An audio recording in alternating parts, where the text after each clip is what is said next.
এই দেখুন ফ্রেন্ড, মাছগুলো ভাজা হয়ে গেছে। এখানে আলুটা আমি ভেজে নেব, লাল লাল করে কালিয়া করব।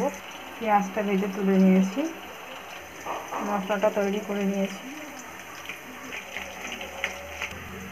পেঁয়াজটা দিয়ে দিয়েছি, অল্প করে মশলাটা দিয়ে দেবো, ভালোভাবে মিক্স করবো।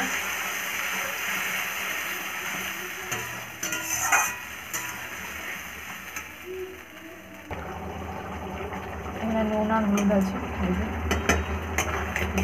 ভালোভাবে কষিয়ে নেব মশলাটাকে। খুব সুন্দর একটা কালার এসছে। শুকনো লঙ্কা তো দিই না, আজকে দিয়েছি, মানে আর কি শুকনো লঙ্কাটা গুঁড়োটা ইউজ করি, অল্প একটু দিই। একটু কষানোর সময় একটু ধনে পাতা দেবো, তাহলে ভালো সেন্ট আছে।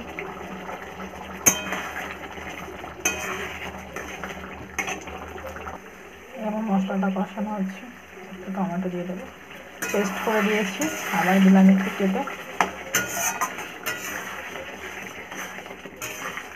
কি সুন্দর কালার এসেছে, তাই না বলি? খেতে এতটাই ভালো হবে।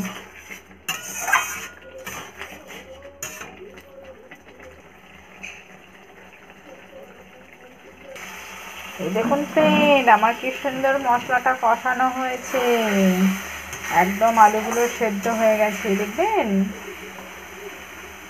এই দেখুন,